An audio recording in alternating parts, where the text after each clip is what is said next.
Okay, is it recording yet? All right. Here's part 2 to the Topic 7 test, answer key, version 5.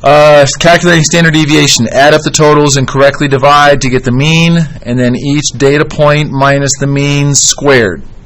So remember, like this one right here, 2 minus 6.5. To get that right there, you go equals squared equals 20.25.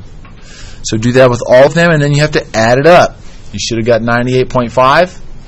You divide by n, and then take the square root. So the standard deviation is 3.14. You need the standard deviation to calculate the z-score, and then percent distribution to the left is what it shows on the table. For that z-score, it shows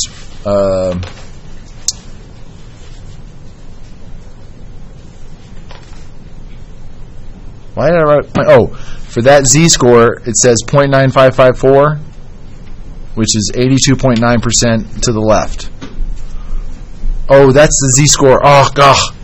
The z-score of 4.5 is there, and then percent to the left of 9.5 is the information on the table. Let me show that on the screen. They probably can't hear me on the video.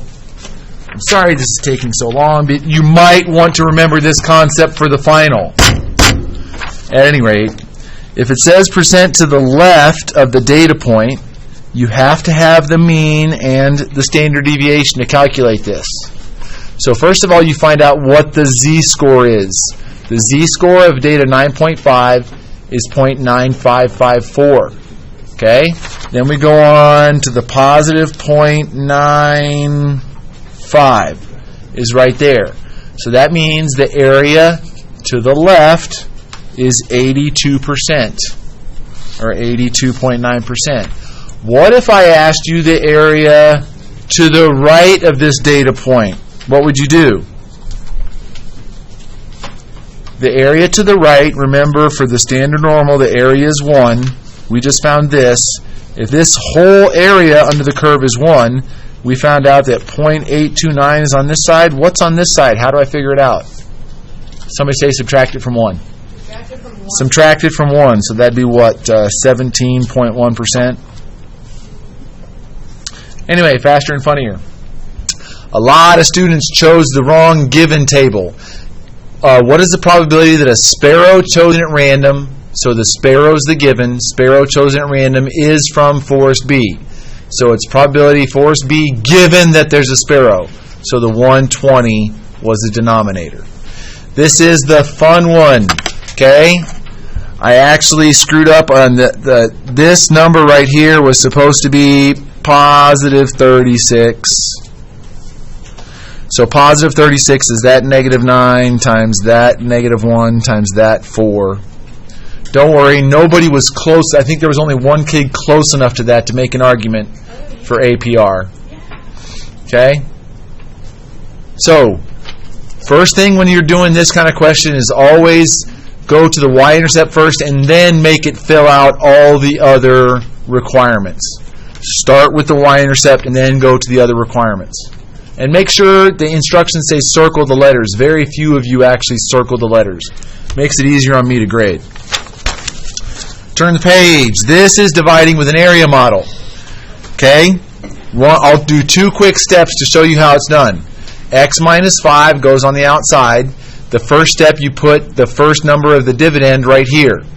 How many times does x go into x to the 5th? It goes in x to the 4th times. Now you multiply x to the 4th times this is that.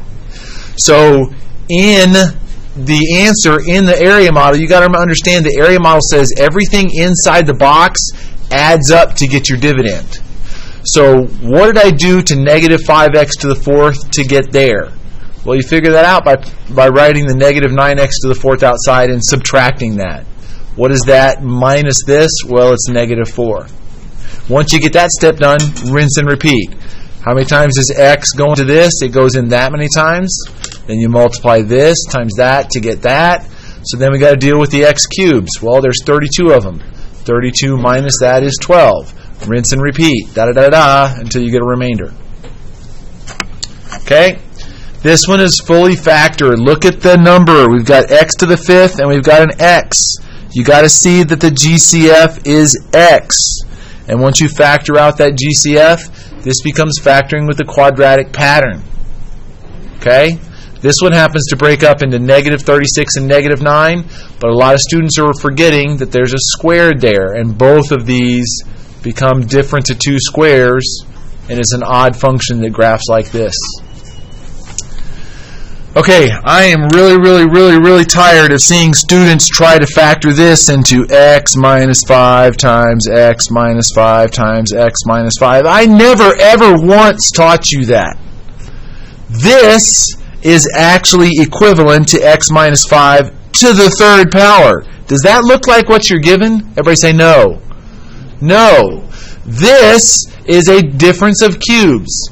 The formula, the pattern, the structure you got to see, remember this is structure you're looking at, is you take the cube root of each term, put it right there, and then square the first, change the sign, multiply them together, square the last. Done! And then you look at this, the 0 from that is 5. The 0 from that is going to be 2 imaginary. The y-intercept is right down there. Draw the curve that fits. Okay, here we have law of sines. A lot of kids were cross-multiplying and not able to solve this problem. Remember what I told you? Can you use the law of sines if I have one angle and its opposite side? Yes. So you got to set up sine of g over its side, sine of 67 over its side. Cross multiply. So 325 times sine g is on this side, but I'm looking for sine d. So divide 325 back to this side. Figure out that number and then take the inverse sine. And that gives you the angle. Turn the page. Okay, oh man, this is already a 7-minute video. I got to stop. Ugh.